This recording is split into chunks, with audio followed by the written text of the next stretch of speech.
Hey guys, I'm Randy. And I'm Daniel. We're two lifelong friends and musicians, but when we're not playing gigs, we like to talk games. And today on the Gaming Gig Podcast, we're talking about what motivates you and us to buy a new game.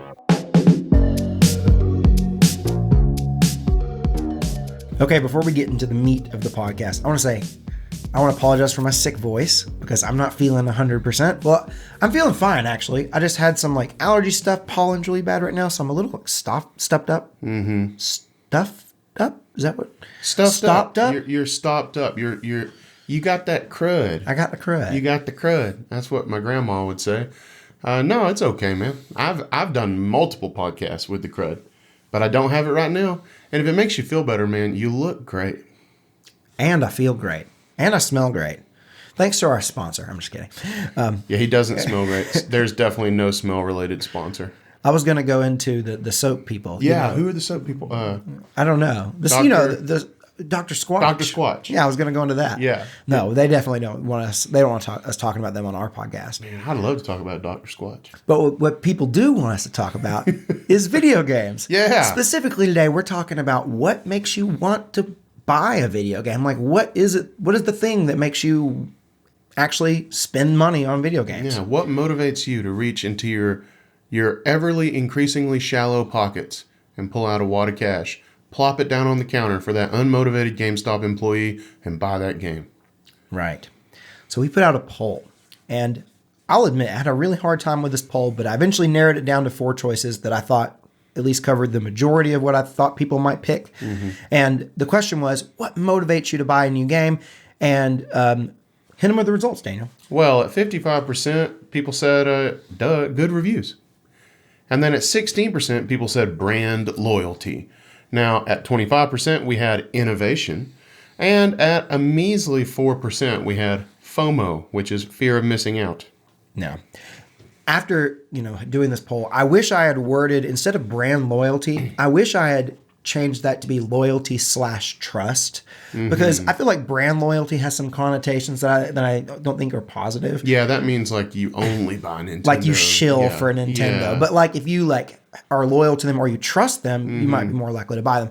So I wish I had worded that different, but it may have skewed a little bit. I think it could even be more specific than brand loyalty and make it like series loyalty. Yeah, like series you always buy the Zelda game, or right. You always buy the Final Fantasy game, Some people, and was reading the comments a minute, some people were even saying genre.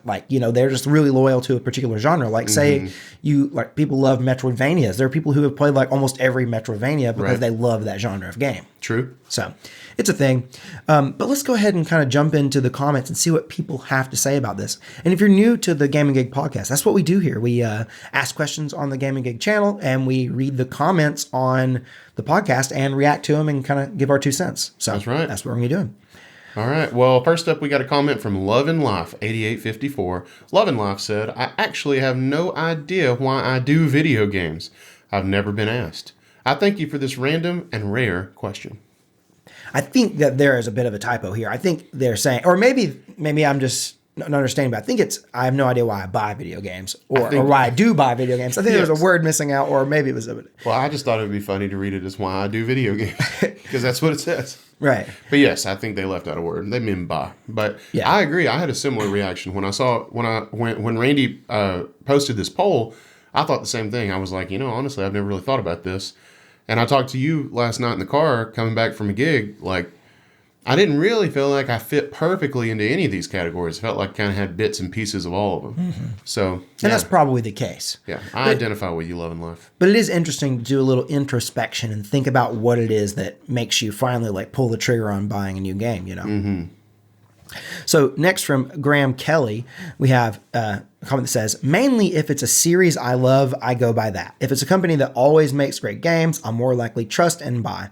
I personally don't really go on reviews, especially YouTube, as lots are clearly paid or not wanting to lose out on early access, etc. Well, as a person that makes game reviews on YouTube, that makes me feel not very important, but I understand what you're saying, because I also don't always trust YouTube reviews. No, I don't either. Yeah. And I can tell you that... I like to think that I'm different, though, that I'm the exception. I'm the one YouTube reviewer that you can trust. Yes. There are some people that I really do genuinely trust. Yeah. Honestly, yeah. You shouldn't really watch anybody else. Yeah, only me. Mm-hmm. Only me and Jake Baldino. Definitely Jake. And Donkey. Yeah. And Scott. Scott doesn't do game reviews much, though. No, Scott, neither does Donkey. He does. Donkey's the man. Donkey is my... Guys, if you are on gaming YouTube and you don't know about Video Game Donkey, I mean, you probably do. But if you don't, you need to know about Video Game Donkey. Yeah, his videos are like, they're normally not that long. They're very easily digestible, and they're always hilarious. I'm sure Donkey would appreciate us using our platform to promote him. He doesn't have many subscribers, so, you know. Yeah, he's pretty small time. Yeah. But yeah, I feel you, Graham Kelly. I also go by like series, I think, a lot. Like I won't miss a Smash game, things like that. But on the same side, there are YouTube reviewers who I do trust and who I do care about their opinion on, because I know that like my history with those reviewers is that like games that they typically like, I also like, so I can kind of like align myself with them. At least I know that like they tend to like the same sort of games I do. Yeah. No, I hope you understood the sarcasm when we said you shouldn't watch anybody but us. Yeah. Jake Baldino and Video Game Donkey. Yeah. No, I watch video game YouTube all the freaking time. Yeah.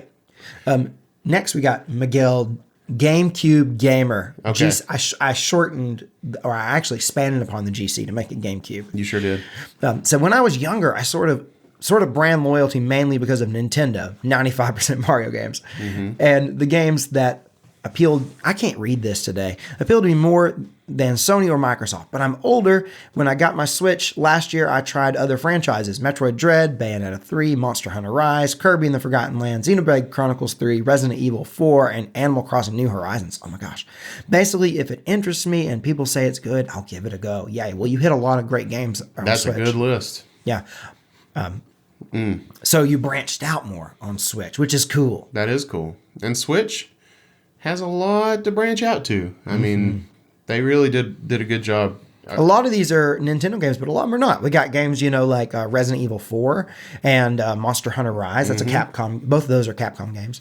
Yeah. So, yeah, I mean, like getting outside of the Nintendo sphere, There's a lot of good stuff outside the Nintendo sphere, and that comes from somebody who lived in it for quite a while. Oh, yeah, yeah. I still find myself often buying, like when I actually buy games, I often am more apt to buy Nintendo games because I've been collecting them since I was a kid. Right. It's always been our home. Not that I don't buy games from other companies, because I do, but I rent a lot of games, and so a lot of times if it's not a Nintendo game, I'll just rent it and then return it. Yep, absolutely. All right, we got a comment from Celeria Rose, longtime commenter. We thank you for coming back. It's not really any of them directly. Things like innovation and reviews are nice, but it more comes down to the intangible aspect of simply, does it look interesting? Take the upcoming Dead Island game, for example. There's a tiny bit of brand loyalty since I like the previous games in the franchise, but they weren't amazing enough to warrant an immediate day one purchase of the new one. The game doesn't look overly innovative, more just looks to be a really good implementation of existing concepts. And obviously, I'll be waiting for reviews just to make sure it's not a buggy mess. Wise words. But mostly the reason I'm interested is just because it looks fun. It looks like something I'd enjoy, and that's all it really takes. A game doesn't need to be the next big thing, have perfect reviews, or be the sequel to some big name IP, and I couldn't care less about missing out on what other people may like. It just needs to be fun to me. Yeah, I mean, I think you're onto something. You, at the very beginning of your comment, saying it's kind of an intangible thing, and I think that is... There is an aspect of that it's true. It kind of is intangible in a way. It's a conglomeration of a lot of things. You know? Is. It's like, does it look interesting to you? Yeah. Does it look interesting to you? Like, does it look like it would fit for you right now? Like my interests change. Like, with the seasons. It's like with the changing tides. Your interest in video games shifts dramatically and hard. Yeah. You take hard lefts and then.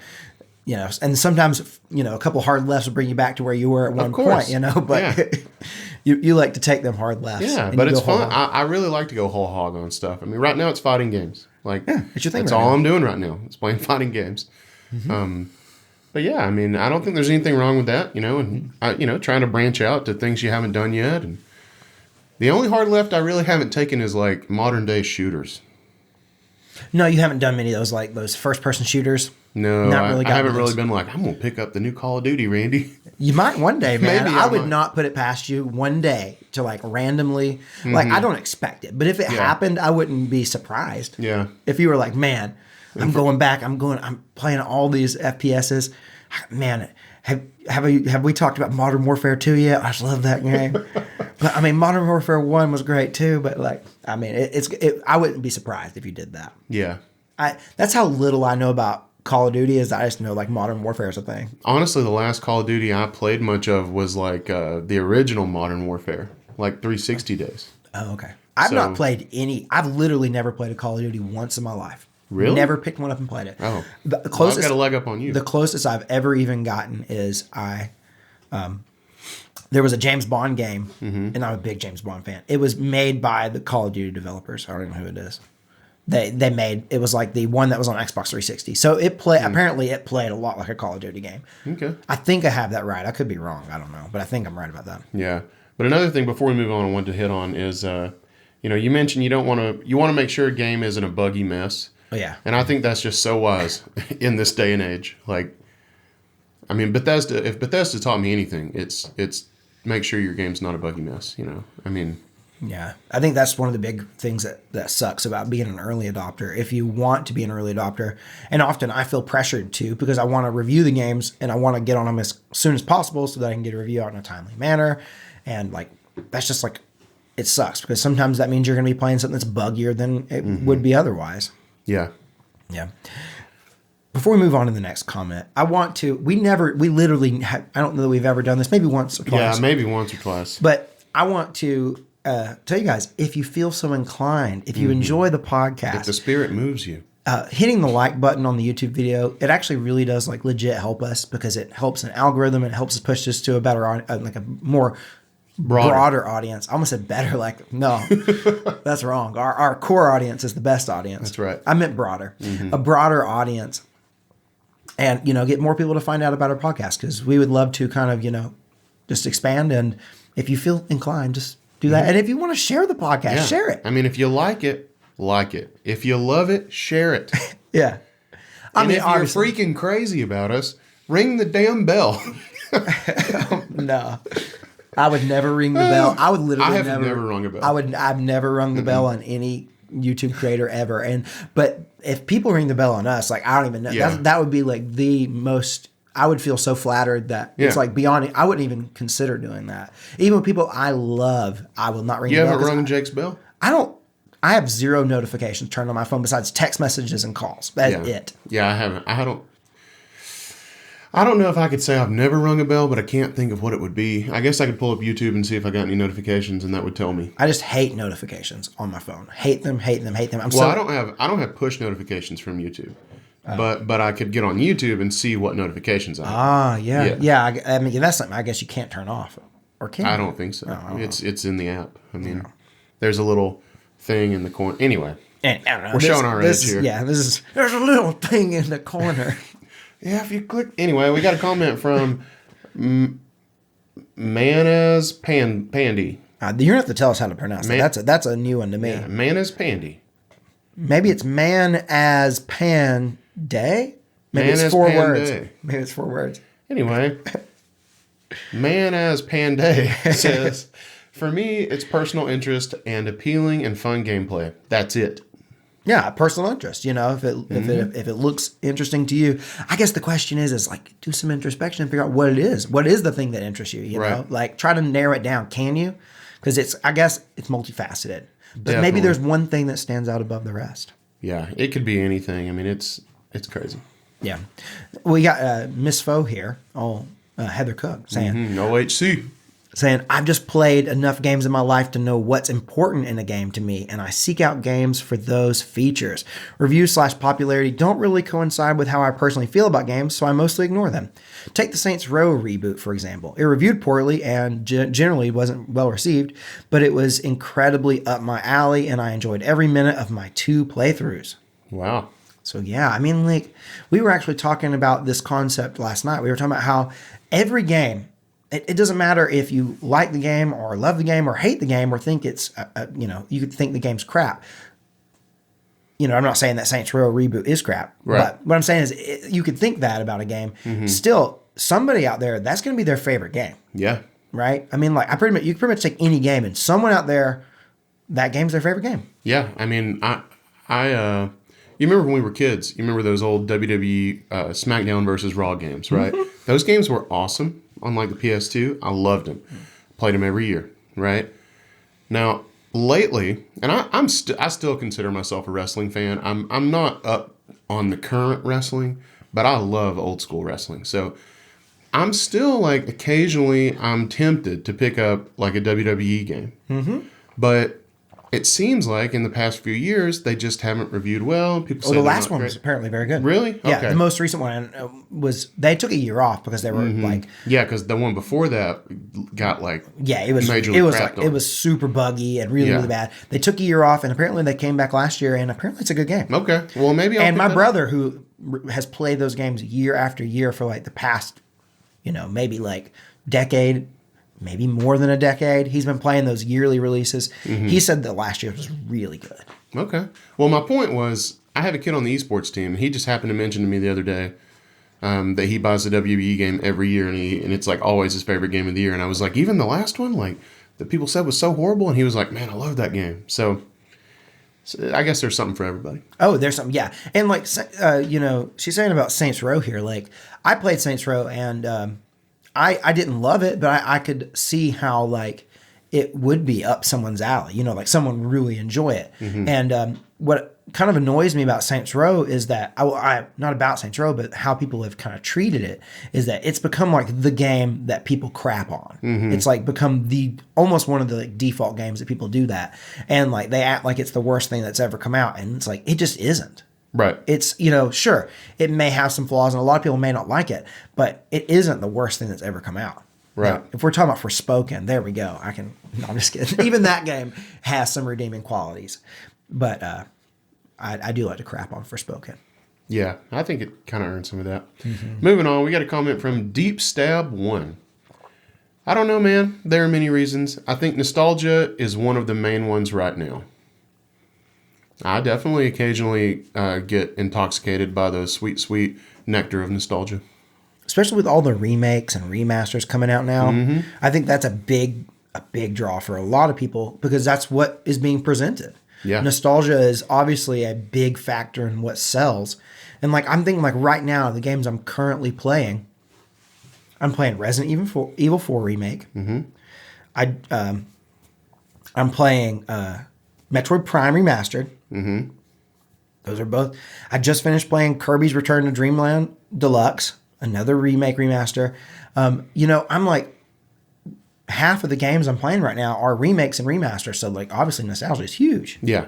And we talked, not too long ago about how big or small a percentage of the games coming out now are remakes and remasters, and it's definitely continued to be a thing. So oh yeah, it's a big percent. I don't remember what it wasn't as big as we thought it might wasn't. be. Well, there were still a lot of new games, but it's a big percent. It's not the majority. It's not like it seems where it seems like every game coming out is a remake or remaster. And you mentioned Metroid Prime Remaster. I just want to mention this to the people. Slight sidebar. My mom recently found an old Christmas list of mine from when I was a child, and she thought it was adorable, so she took a picture of it and sent it to me, which sent me into a deep spiral of introspection about how your life flashes before your eyes, but that's not the point. The point is that I think it was from 2002 because it had Metroid Prime on it, and I thought that was super cool. It was from at least around that time. Yeah, 2 to 3. I mean, yeah, you're saying 2002 to 2003, somewhere in that in those 2 years. Yeah, probably in those years because I was probably just asking for the new game. Little Daniel, you would have been, 11 or 12? Yeah, I'd have been 11 or 12. You want to play Metroid Prime, making your Christmas list. It had like Metroid Prime and then like Star Wars movies. Like I really found myself early. Yeah, you've not changed in your interests. You probably weren't as into fighting games back then as you are over these past few weeks. No, but I was playing Smash. Yeah, you were. I was still making all my friends mad at Smash. Next, we have Caleb, old Punchy Punch, who said, I tend to play a lot of games in a series, but I attribute that to the series being good, not just a brand following. Just because I like the series, though, doesn't mean I'll follow the brand forever. Pokemon's recent mainline releases have been mediocre at best.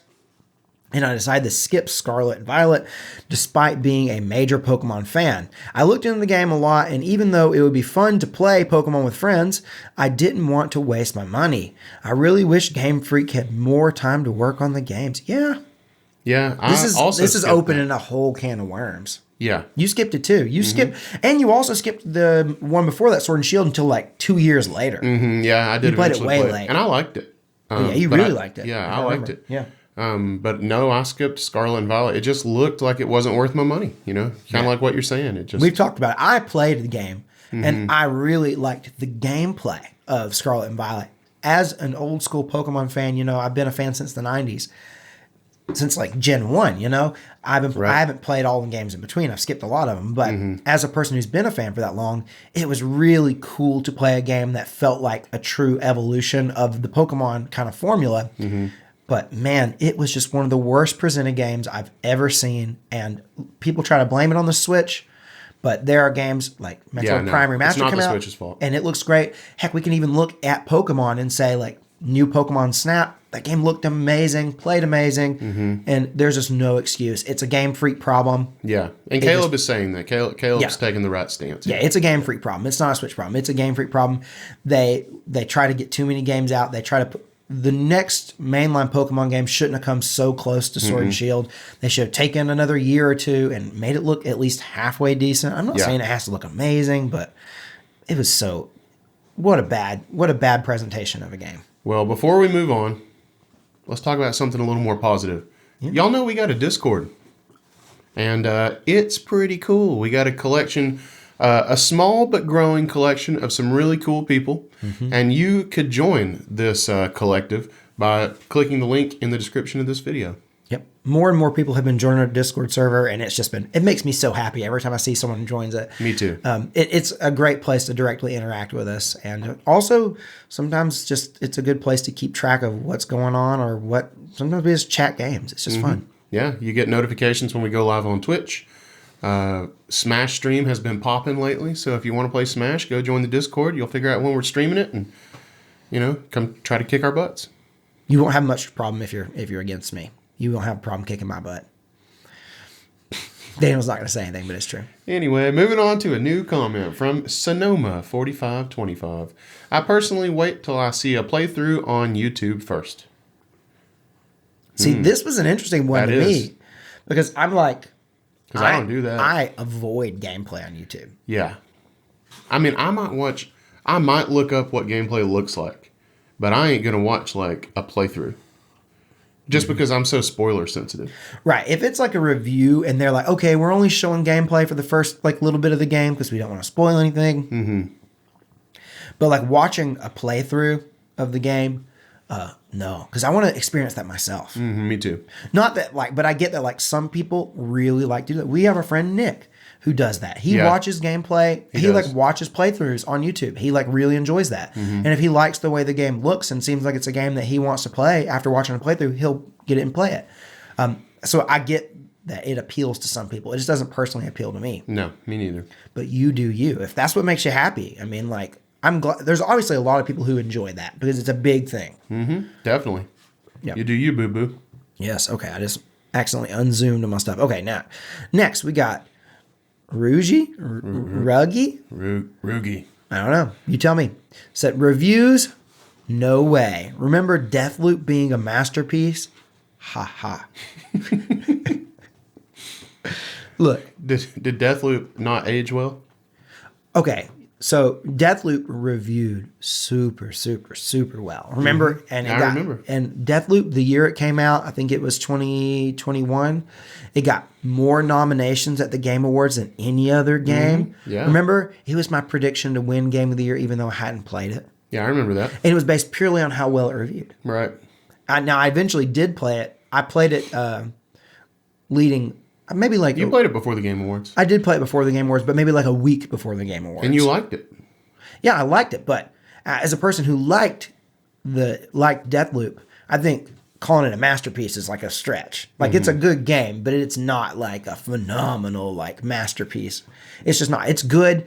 I think it was really cool as a cool game to spend a weekend playing and then move on from it. Right. It's not going to make a huge impact. It's going to be forgotten in the grand scheme of things, probably. Sorry, Deathloop. But that's interesting because reviews were like saying like, this is a big game. I remember. All right. You got a comment from Nick Flig. Nick Flig. Nick Flig. I am sure many of the people who answered this aren't being honest with themselves. Only that many for brand loyalty compared to good reviews. Let's see how many of them pre-order the new Zelda game before a single review drops. Facts. Yeah. And I'm going to be one of them. Me too. Because I trust. I mean, like, I've never played a Zelda game that I didn't like. Yeah, and I think that this comment just goes into what we were saying. Like, you can't just be one of these. No. Like, there's going to be times when your brand loyalty overshadows any review. You know. Mm-hmm. For sure. I think everybody's probably got a series or two. Oh yeah. Like that. They like know that like if like say a new mainline Mario game comes out, I'm playing that puppy. I don't care. I'm not going to need a review for me to try it because even if it's a bad game in a mainline Mario, I still want to experience that. You know what I mean? Absolutely. I mean, it'd be like me and Smash. I mean. Oh yeah.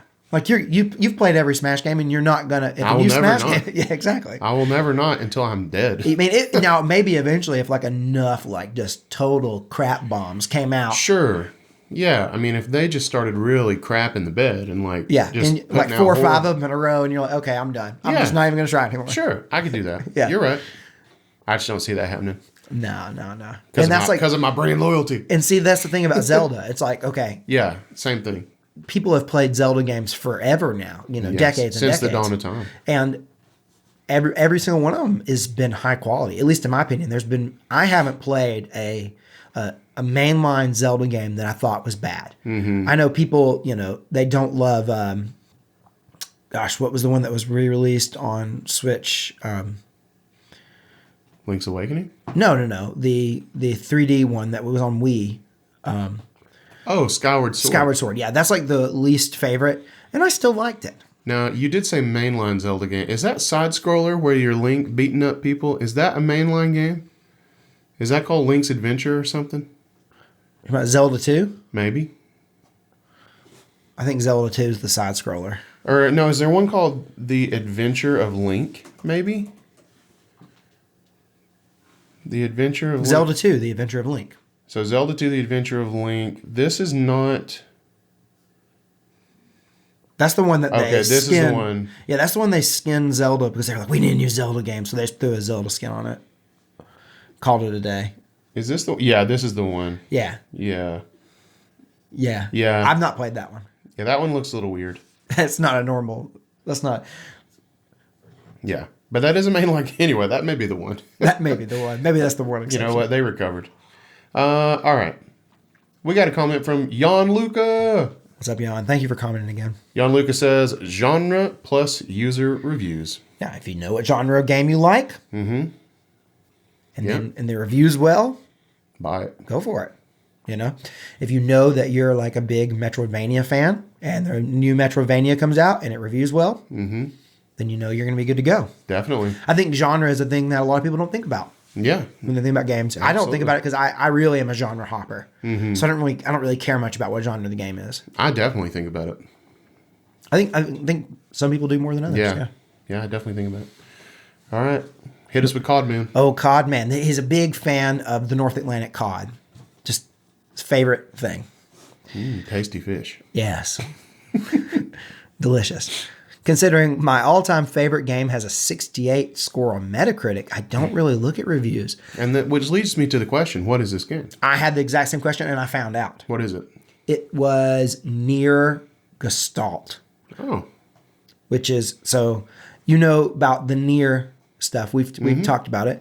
The original Nier game had 2 versions, Nier Replicant and Nier Gestalt. Nier Replicant was in Japan only. Nier Gestalt came to the U.S., but in the U.S. it was just called Nier. Okay. But they had different ages of protagonists. In Replicant, it was young, and Gestalt, the protagonist, was old. Oh. So that was, and there was some other differences. And I guess Replicant kind of had more staying power because it's the one that got remade.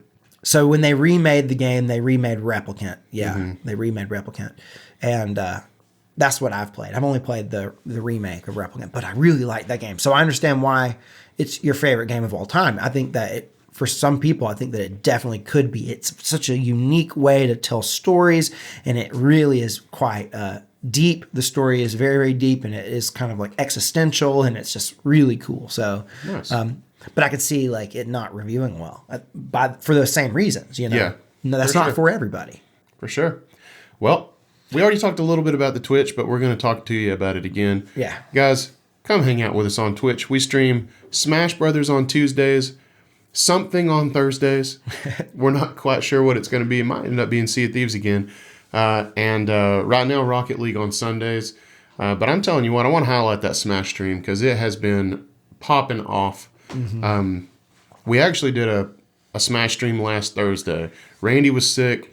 Nobody else could be in with me, so I just decided, well, I'm going to stream the game I want to play. So I streamed Smash, and I ended up streaming for 4 hours, which is something I never do. And it was great. We had a great chat. Guy was there. A number of folks were there. I'm sorry if I'm leaving anybody out, but it was great. It was great fun. Anyway, you can find us at twitch.tv/gaminggig. Yeah, it's game and gig, all words. Yeah, all words. Check us out. And there's a link in the video for our Twitch stream, or to get to our Twitch channel. So next, we have a comment from Ray Chi. Thank you for commenting again, saying, I'm surprised brand loyalty is so low. I know people who expand their exclusive collection, but rarely or never play them. Seriously, many Nintendo fans who praised Octopath Traveler 1 didn't buy 2 because it wasn't exclusive anymore. Really? Yeah.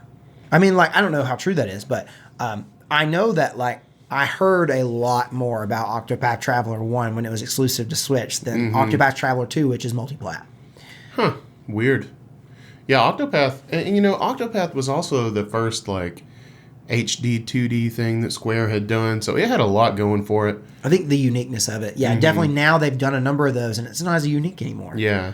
And also back then when Octopath Traveler 1 came out, I don't think there was a whole lot of those, that type of game, that JRPG thing going on. I don't think there was as many of those on Switch or just out in general. And I think that those have kind of had a resurgence. So. Definitely.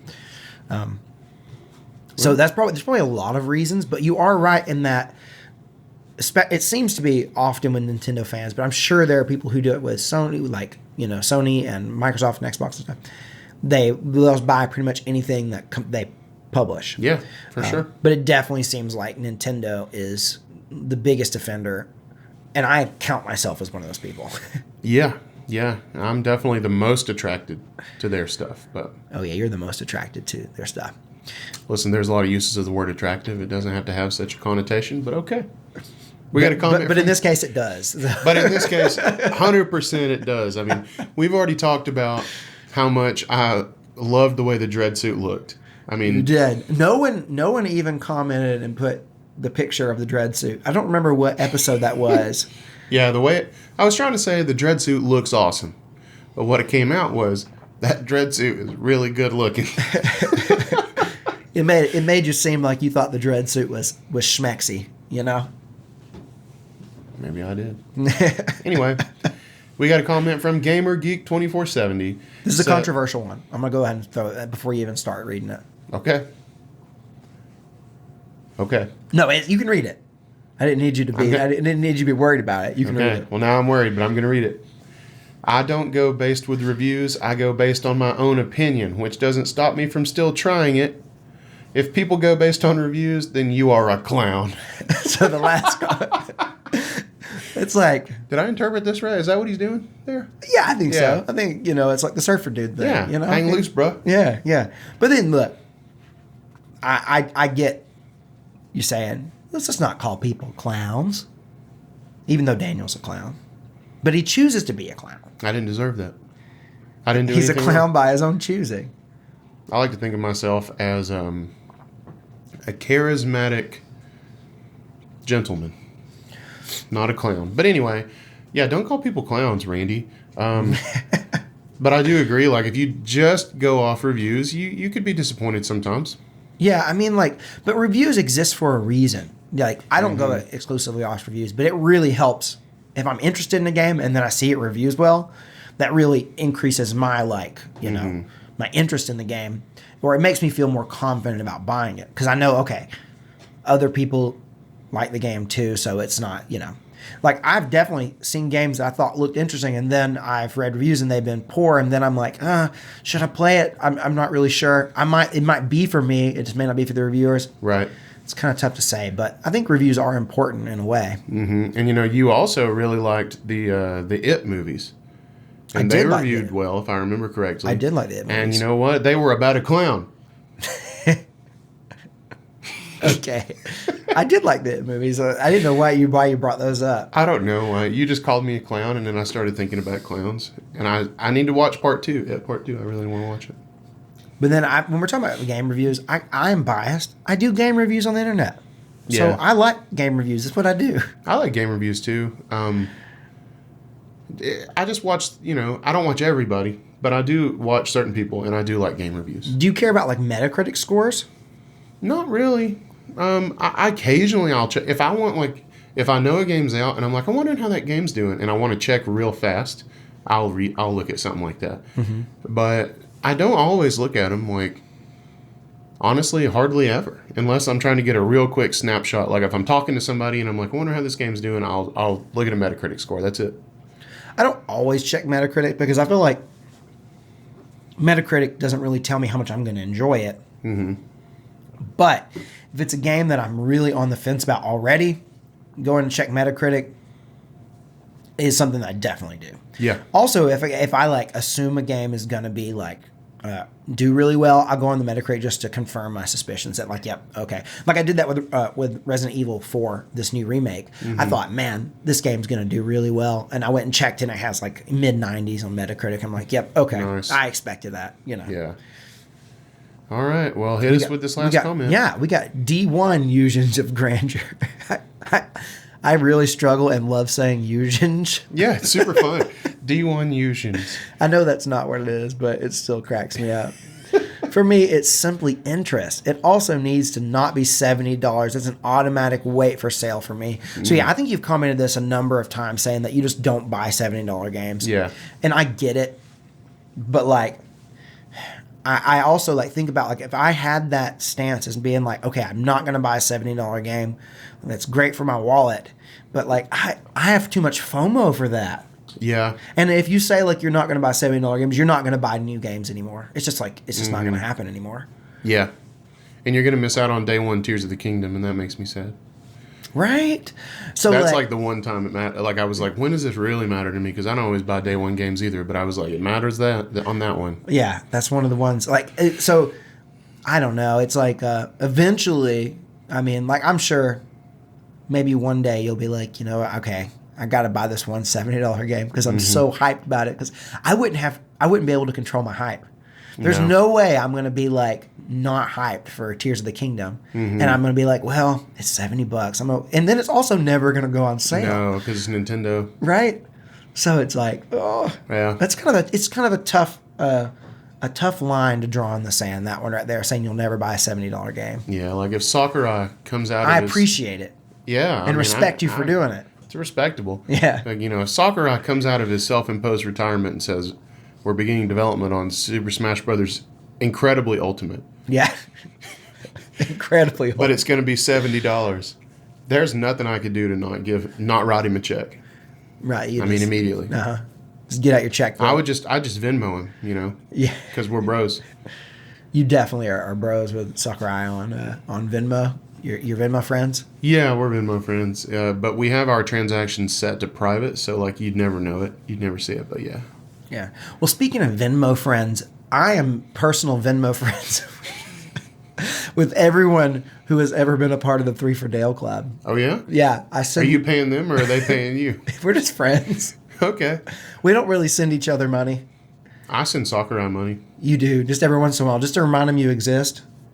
No, because I'm supporting his lifestyle. Oh, you help him retire. Well, he's not working anymore. Yeah, he's not working, so you got to keep him.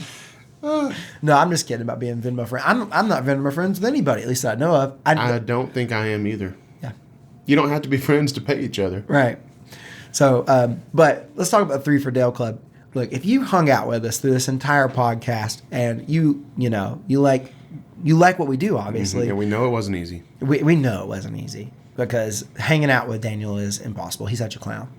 And but if you made it all this way, look, we want to show you our appreciation by shouting you out at the end of the next podcast. And Daniel's, I know he's sad, but he really will be excited at the end of the next podcast to shout you out. I'm excited right now to shout you out. And the way we do and for that, Randy to get out of my house. The way we do this is through our 3 for Dale Club. So if you made it to the end of the podcast, let us know by leaving a comment, and then somewhere in the comment just put 3 for Dale.